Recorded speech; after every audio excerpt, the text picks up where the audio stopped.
안녕하세요. 반갑습니다. 자, 399쪽에 물권편에서 특수한 저당이라고 하는 공동저당과 근저당을 좀 공부하고, 우리 이제 그 다음에 계약법 쪽으로 진행을 좀 하겠습니다. 그래서 특수한 저당에는 두 가지가 있습니다. 특수한 저당 두 가지가 있는데, 특수저당, 일단 뭐 근저당, 공동저당이 먼저 나오고 있습니다. 뭐 공동저당의 개념적인 정의를 좀 잘 기억하시면 될 것 같습니다. 갑이라는 사람이 돈을 금전 소비대차를 을로부터 했죠. 자, 을이 채권자가 되겠고요. 자, 갑이 채무자가 되겠죠. 채무자가 되겠습니다. 그런데 이제 을이 빌려주는 돈이 뭐 5억 또는 10억이라고 가정합시다. 10억이라고 가정했을 때 그 채무자 자신은 저당권 설정자가 되고자 하는 사람이 그럴 만한 값어치가 가는 부동산이 없고 뭐 한 5억짜리 부동산이 뭐 두세 개가 있다라고 하게 되면 어쩔 수 없는 거죠. 이때 토지와 건물에 대하여 저당권을 설정하는데 이것을 공동저당이다 뭐 이렇게 평가하고 있고요.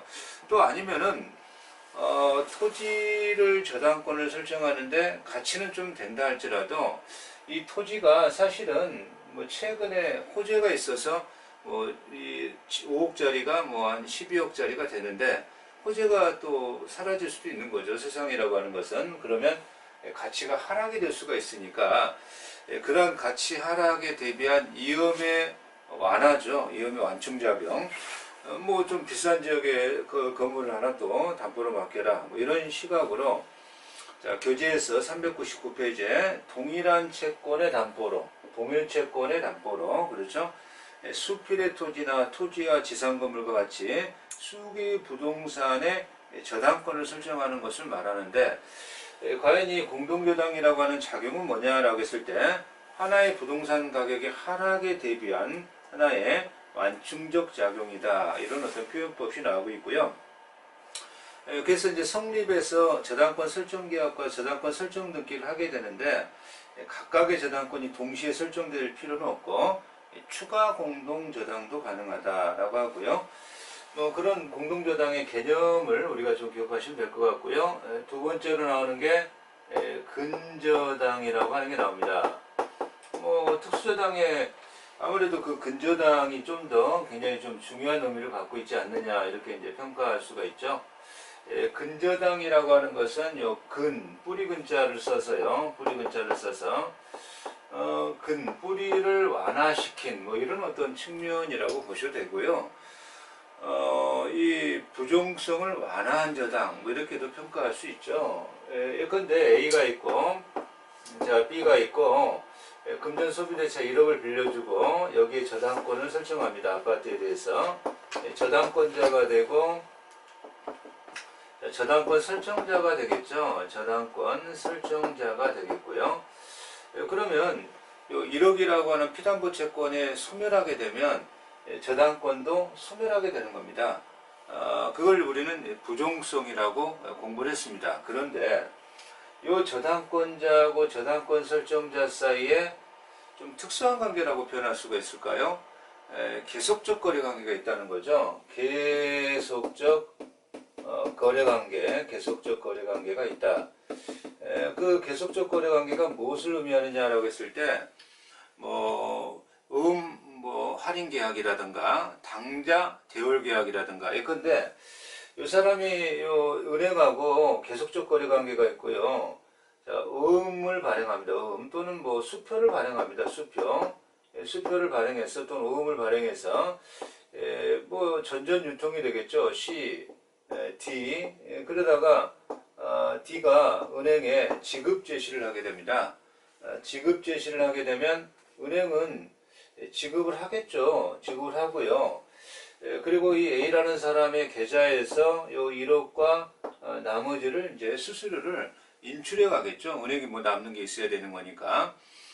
그거는 어떤 계속적 거래 관계가 있다라는 겁니다. 그런데 요 A와 B 사이의 계약 관계에 의하여 일단은 이 사람의 계좌에 잔고가 없더라도 은행은 지불을 하고 A가 어느 시점까지 이 잔고를 메꿔 놓아야 됩니다. 그것을 메꿔 놓지 못한다라고 한다면 이것을 부도가 난다 이렇게 평가 내리게 되고요. 이 부도에 대비해서 담보를 요구하게 됩니다.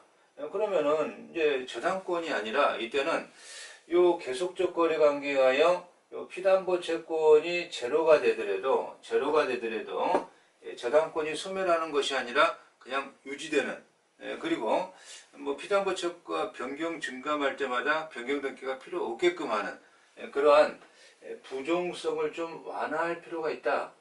뿌리를 완화할 필요가 있다. 이것을 근저당 이렇게 표현합니다. 자, 의의가 나오고 있는데 계속 거래 관계에서 발생하고 소멸하는 불특정 다수 채권입니다. 불특정의 다수의 다수 채권을 이것을 담보하기 위한 거죠. 그렇게 해서는 부종성을 완화할 수밖에 없는 건데요. 그래서 일정한 한도의 범위 내에서 담보하는 저당권을 말하게 되는데, 그러면 이제 문제는 어떤 문제가 있느냐? 이 피담보 채권이 증감 변동하다가 어느 선을 넘으면 또는 뭐 결산기가 도래한다라고 한다면 선을 넘었을 때 그러면 어느 선까지 경매가 진행되면 뭔가 그 어느 선까지 우선 변제 받는 한도가 어디까지냐, 이런 건 채권 최고액을 알려줄 필요가 있다는 겁니다. 만약에 채권 최고액을 갖다가 알려주지 않는다라고 한다면 뭐 이 경우에 저당권이 근저당이 설정돼 버리면 도대체 그 피담보 채권이 어느 선까지 변동될지를 예측을 할 수가 없기 때문에 이것은 이제 곤란하죠. 그래서 성질이 나오고 있고, 근저당은 장래 증감 변동하는 채권을 담보하는 것이고, B번에 결산기에 있어서 일정 한도까지 담보하는 겁니다. 결산기가 되면 피담보 채권이 확정되게 되면 보통의 저당권이 되게 되겠고요. 자, 그래서 C번에 한도까지 담보하는 것이다 라고 하는 것이고, 설정계약에서 등기까지 하게 되는 것이고요. 한 장을 넘어가서 400페이지에 피담보 채권의 범위가 나오는데, 채권 최고액 반드시 기재해야 되고요. 자, 이자는 별도로 공시되지 않고 채권 최고액의 한도에 포함시켜서 한도가 되면 보장되고, 자, 그렇게 하게 됩니다. 그러한 피담보 채권의 확정 시점이 400페이지에 B번에 나오고 있는데, 결산기가 도래하거나 근저당권의 전속기간일 때 기간의 만료, 기본계약의 해제지로 확정되게 된다. 이렇게 표현하게 되죠. 자, 그러면 우리가 408쪽의 계약법 총설로 진행합니다. 자, 계약이라고 하는 파트로 이렇게 이제 진행을 하게 되는데요. 계약, 채권법이라고 하는 게 있죠. 채권법에 채권은 사람과 사람 사이에 급부의 관계, 그죠? 급부의 관계, 사람과 사람 사이의 관계에 권리와 의무의 관계를 채권이라고 표현하고요. 물건에 관한 관계는 물권이라고 하는 거죠. 그 채권의 발생 원인에는 두 가지가 있습니다. 계약이죠, 계약. 법률행위죠, 법률행위. 법률행위로 채권이 발생할 수 있고, 법 규정으로 채권이 발생할 수 있습니다. 법률행위로 채권이 발생하는 것을 계약이라고 합니다. 이 계약의 총론적 파트, 그리고 이제 매매나 임대차 이런 파트가 시험의 영역으로 이제 다가서게 되는데, 법률의 규정에 의하여 채권이 발생하는 것들은 법률상 원인 없이 부당이득, 그죠? 뭔가 이 법률상 원인 없이 이익이 발생했을 때 부당이득이고요. 사무관리, 그리고 이제 불법행위, 이런 것들이 채권의 발생 사유가 됩니다. 법률 규정에 의한. 자, 그러면 우리가 계약으로 이제 진행하게 됩니다. 그래서 계약의 개념이 408페이지에 나오죠. 계약이 이렇게 이제 진행되게 되는데, 일방 당사자의 의사표시와 또 다른 일방 당사자의 의사표시의 합치에 의하여, 자, 먼저 한 의사표시를 청약이라고 할 것이고요. 나중에 의사표시를 승낙이라고 하겠습니다. 그래서 청약과 승낙의 이러한 의사표시에 대립당사자라고 표현합니다. 대립당사자. 두 명이 존재해야 되죠. 의사표시에 대립이 있으려면. 복수당사자의 의사의 합치, 이것을 계약이라고 합니다. 계약. 그래서 넓은 의미의 계약에는 물권계약, 신분법적 계약, 채권계약이 있는데 뭐 우리가 이제 공부하는 채권법의 계약은 채권계약을 공부하는 거죠. 협의계약을 공부하러 들어가고 있고요. 계약의 사회적 작용이 나오죠. 사회적 작용이 나오는데 현대사회는 뭐 계약에서 살아가고 있다. 아침에 일어나서 뭐 밥을 사 먹고 전철을 타고 또는 뭐 택시를 타고 뭐 학원을 수강하고 물건을 사고 쇼핑을 하고 뭐 또는 뭐 학원 수강을 뭐 이거 다 계약 속에서 살아가고 있다. 계약 속에 살아가고 있습니다. 자, 계약의 사이에서 살아가고 있습니다. 그래서 408페이지 맨 밑에 큰 가로 3번에 협의의 계약의 구성 요소는 복수 당사자가 있어야 되고 의사표시가 있어야 되고 의사표시에 합의가 있어야 되죠. 합치가 있어야 됩니다. 자, 그랬을 때 이 합치는 두 가지 합치가 있는데요. 청약자는 승낙자에게, 승낙자는 청약자에게 또 내용의 합치. 자, 이런 두 가지 합의가 있어야 됩니다. 객관적 합의와 청약자가 승낙자에게, 승낙자가 청약자에게 하는 주관적 합의, 두 가지 합의가 있을 때 합치가 있다. 이렇게 평가를 하게 되죠. 물론 이 계약은 법률 요건이죠. 효과를 원하는 법률 요건, 권리 변동의 원인이다. 이렇게 말하고 청약과 승낙은 법률 사실이죠. 법률 사실은 법률 요건의 개개의 사실이 되는 거죠. 그러면 계약자의 원칙과 그 제한인데 뭐 근대민법에서 자, 소유권 절대 계약의 자유, 과실책임의 원칙. 근대민법이 3대 원리인데 계약 자유. 물론 이 현대에 와서는 계약은 자유가 아니라 공정해야 된다. 공정성의 사회로 이렇게 진행되고 있습니다만 이러한 계약 자유에 네 가지가 있죠. 자, 최상 내방. 그래서 계약을 체결할 것인지 말 것인지 체결의 자유, 상대방을 누구로 할지 상대방 선택의 자유, 자, 내용 결정의 자유, 방식의 자유, 네 가지가 계약의 자유의 내용입니다. 그 내용을 좀 기억하시면서, 그러나 이제 이 계약이라고 하는 것이 너무나 이제 부익부 빈익빈 사회에서 계약이 공정치 못하고 형식화로 흐르기 때문에 그러한 제한의 필요성을 이제 필요로 할 수밖에 없는데요. 410페이지로 넘어가니까 여러 가지 제한이 좀 등장하게 됩니다. 뭐 공정사회를 지향하고자 하는 측면에서 제한이 나오고 있는데 410페이지에 약관 규제에 관한 법률에 보통거래 약관이라는 표현법이 나와요. 그래서 이 보통거래 약관이라고 하는 표현법은요, 현대사회에서 그 거래라고 하는 것이 대체적으로 또 약관에 한 거래가 많더란 말이죠. 뭐 냉장고를 사고 에어컨을 사고 휴대폰을 사고 다 미리 정형화된, 미리 작성한, 미리 정형적으로 작성한 계약. 자, 그걸 이제 워드를 쳐놨겠죠. 이런 약관에 의하여 계약이 체결되더라. 그렇다면 고객 쪽 입장에서는 내용을 결정할 자유가 사실은 박탈된 거냐 아니냐. 그러다 보니까 그 작성자죠. 작성자, 고객 있고 작성자가 있는데 이쪽에서 미리 다 작성한 계약에 의하여 약관의 계약이 체결되고 그런 거의 계약을 부합계약이라고 합니다. 그러면 이 약관을 좀 어느 정도 좀 제한할 필요성이 있지 않느냐. 그래서 그 약관의 개념이 나옵니다. 410페이지에 명칭, 형태, 범위를 불문하고 다수의, 물론 그 약관을 작성한 자는 하루에도 수십 번, 수백 번 계약을 체결하니까 정형화될 필요가 있는 거겠죠.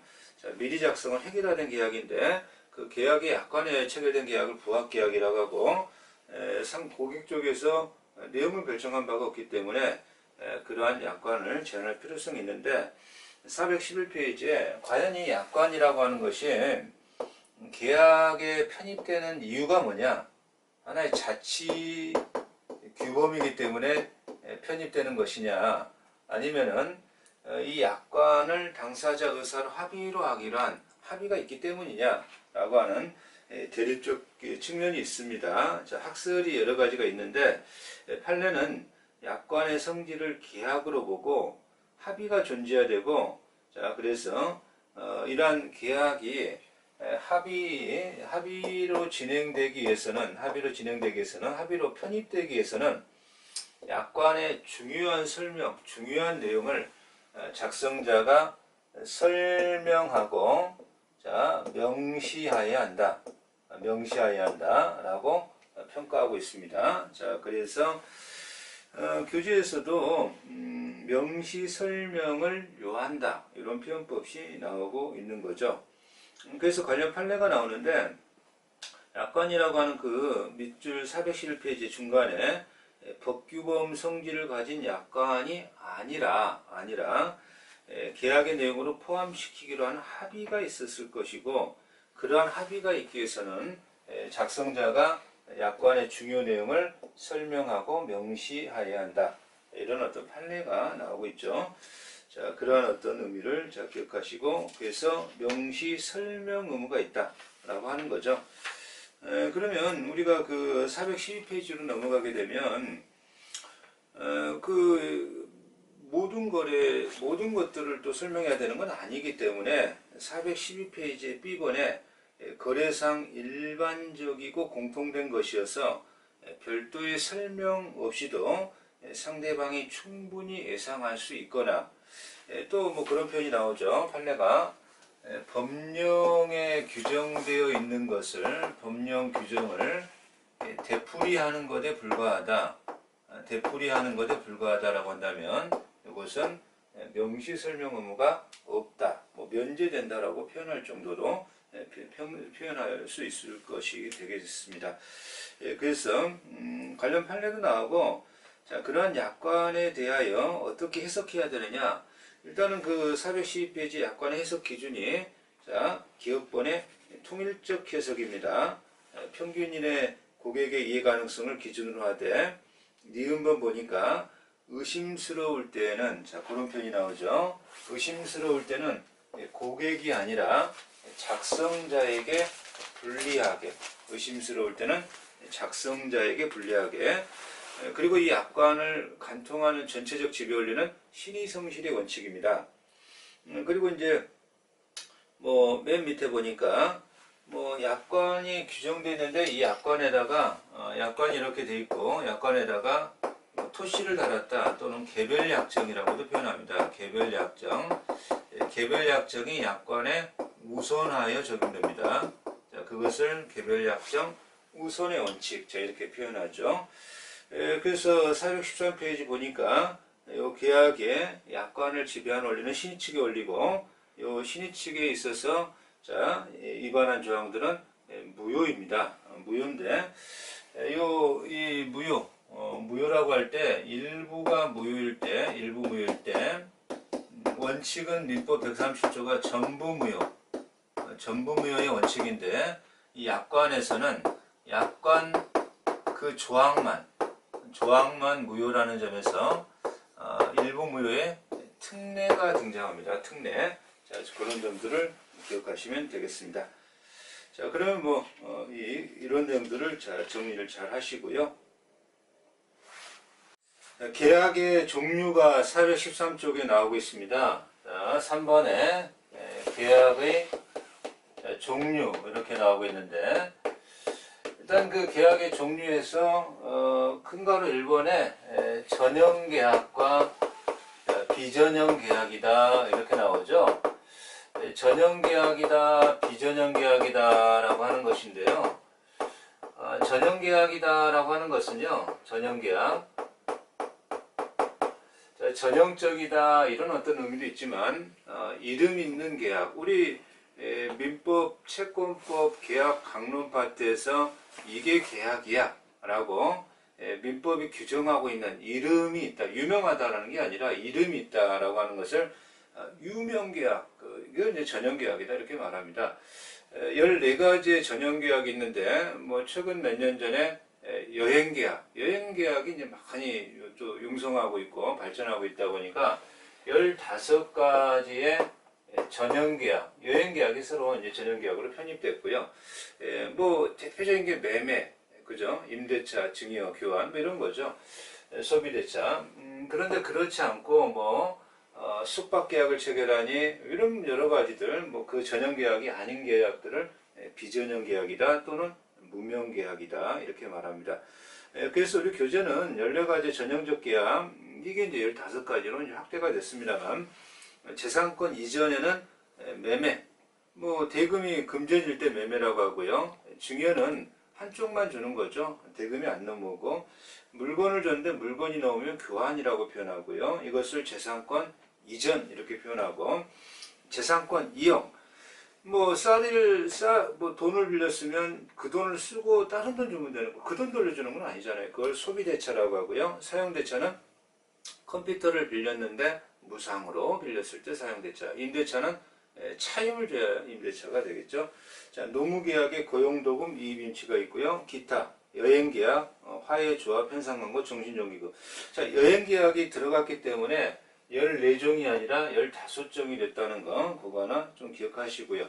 자, 매매계약을 가정하게 되면요. 갑이라는 사람이 아파트를 이렇게 사겠다, 팔겠다. 자, 물론 이제 을이 이제 매수하겠다라고 이제 가정하고요. 갑이 매도하겠다라고 했을 때, 그러면 서로의 의사의 합의가 있기 때문에 A라는 사람은 재산권 이전에 의무가 있는 것이고 매수인은 대금 지급에 의무가 있습니다. 이것을 쌍무계약, 서로의 의무가 있다. 그러나 만약에 재산권 이전을 약속했지만 을은 대금 지급을 약속하지 아니하면 증여라고 해서 증여는 한쪽만 의무가 있다. 편무라고 표현합니다.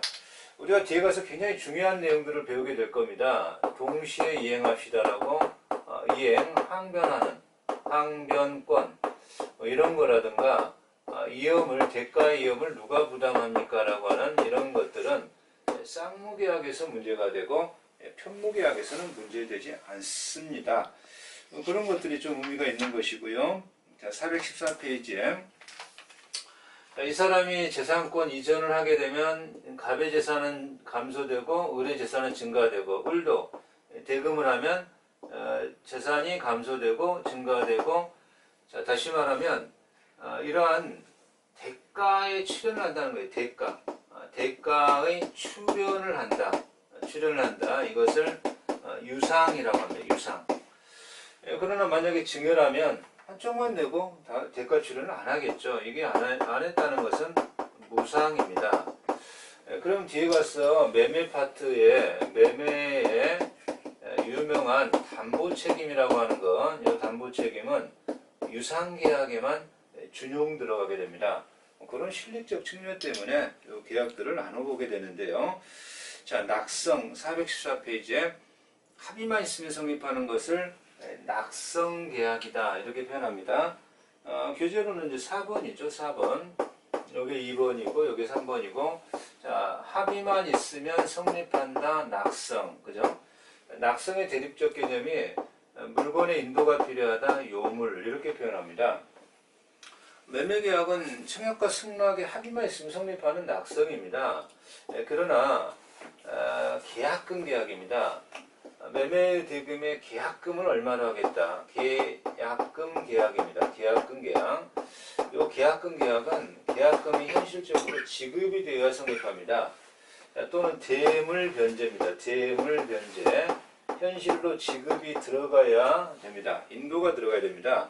이러한 대물 변제라든가 현상 광고. 누군가가 일방적으로 광고를 때렸는데 응모자가 그 응모한 물건을 보내줘야만 현상 광고 계약이 체결되는 겁니다. 이런 것들을 요물 계약이다 라고 하는 겁니다. 임대차 보증금 계약도 마찬가지입니다. 임대차 보증금 계약도 보증금이 현실적으로 건네가야 되는 겁니다. 임대차 보증금계약도 원칙적인 요물계약이다라고 하는 거죠. 그러면 우리는 이제 그 계약의 성립 파트 416페이지로 넘어갔습니다.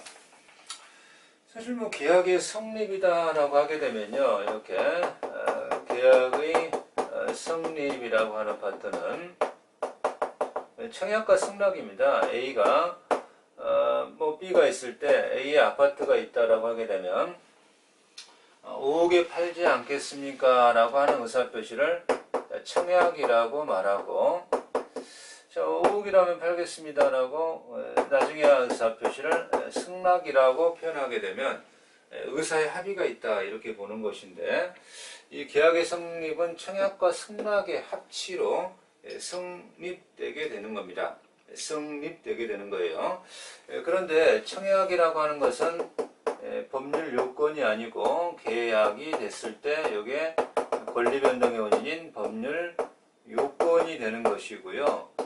요거는 이제 법률 요건의 개개의 사실인 법률 사실이다. 승낙도 요건이 아니고 승낙도 법률 사실이다. 이렇게 표현합니다. 그러면 교재에서 416페이지에 자, 그 5억이라는 객관적 합의가 필요하고, 청약자가 승낙자에게, 승낙자가 청약자에게 주관적 합의, 객관 합의와 주관 합의가 있어야 의사 합의가 있다. 이렇게 평가 내리게 되는 거죠. 다만 이 청약은 특정인에게 청약도 가능한데, 자판기를 설치하고 있다. 자판기 설치 또는 버스 정류장에서 버스가 정차해서 앞문이 열리고 사람을 기다리고 있다.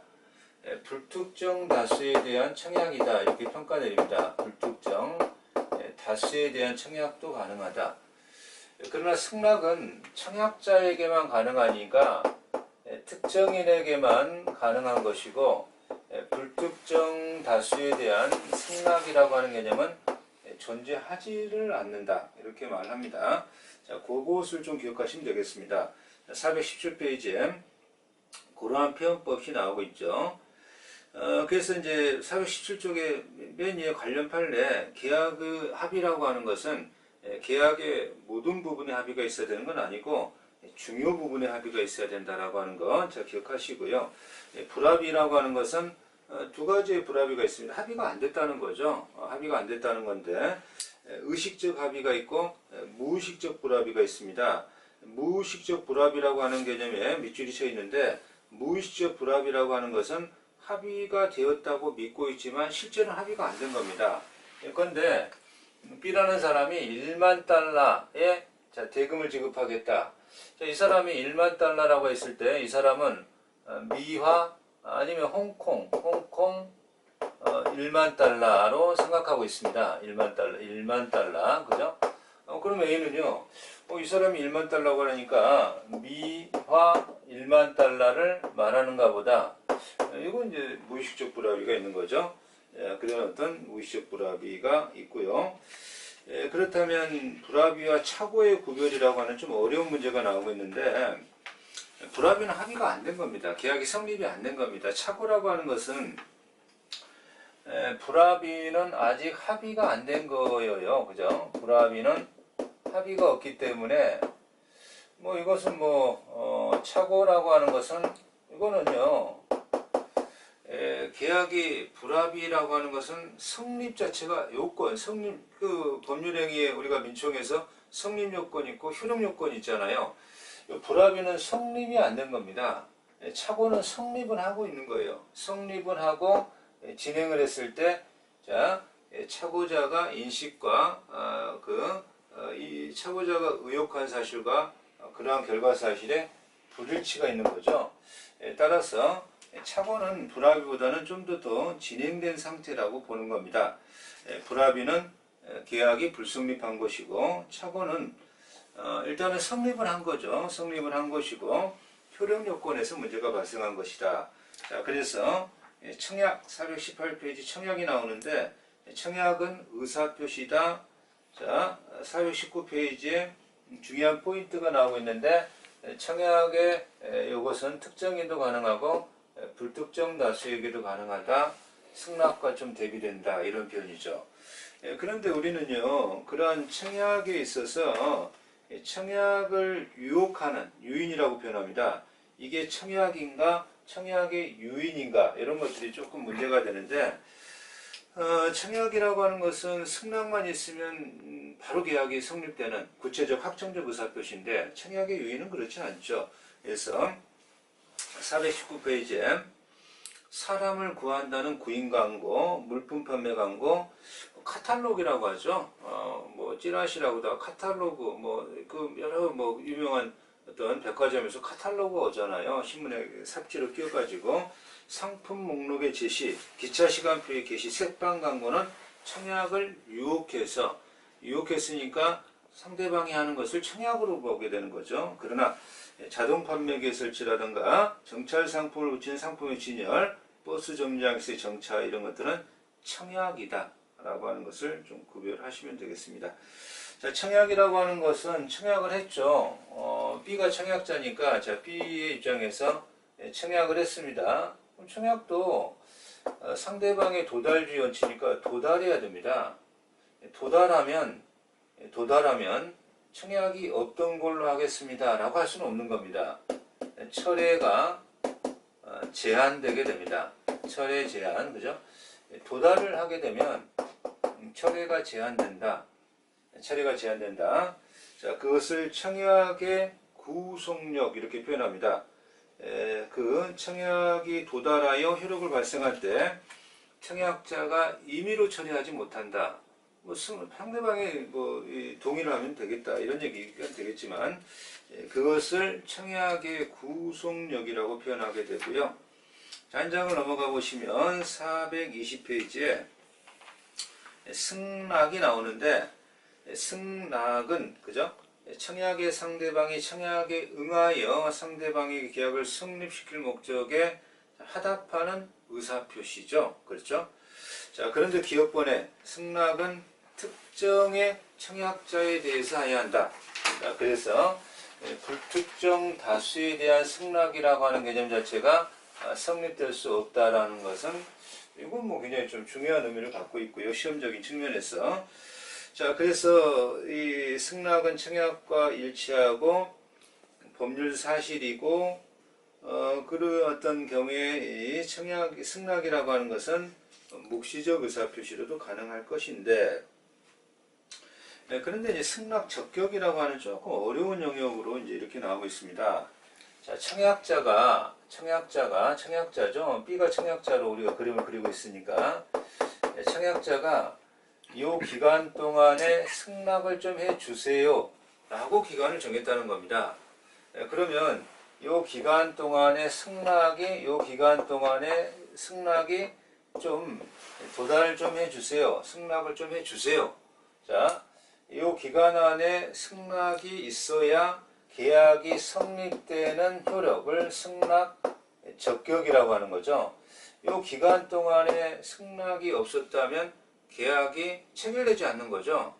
그래서 그것을 청약의 존속 기간 내에 승낙이 행해져야 된다. 그래야 계약이 체결되는 거 아니냐. 이것을 승낙 적격이라고 합니다. 자, 그래서 420페이지에 승낙 기간을 정한 계약의 청약. 승낙은 청약자가 정한 기간 내 도달해야 됩니다. 도달해야 됩니다.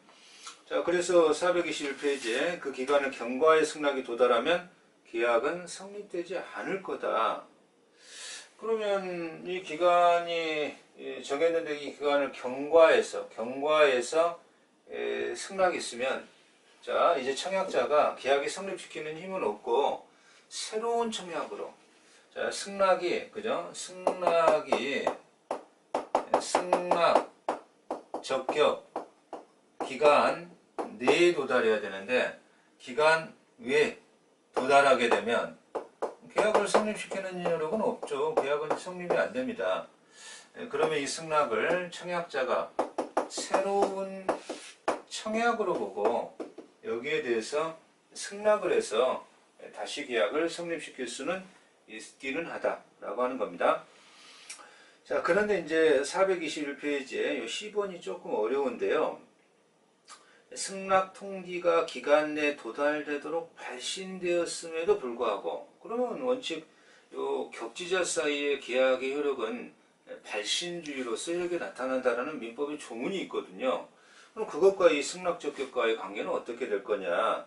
승낙의 통지가 그 기간 내에 도달되도록 발신되었음에도 불구하고 특별한 우체부 사정이라든가 사정으로 기간이 경과한 후 도달한 경우에는, 자, 이 경우에 지금 이 승낙자죠. A가 승낙자입니다. A가 승낙의 의사표시를 발신했는데, 이 경우에 지금 승낙 적격 기간 내가 아니라 기간을 벗어나서 외적으로 도달이 되었습니다.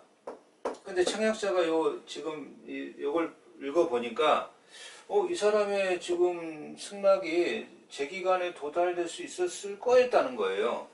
그런데 연착이 된 거예요. 연착이 된 겁니다. 이랬을 때는 청약자가 당시 이 승낙자의 좀 예측 가능성을 인정시켜주기 위해서 당신의 승낙은 승낙 기간 내에 도달할 수 있었던 승낙이었지만, 자, 그 승낙 적격 기간을 벗어나서 도달이 되었기 때문에 연착의 통지를 해줘라.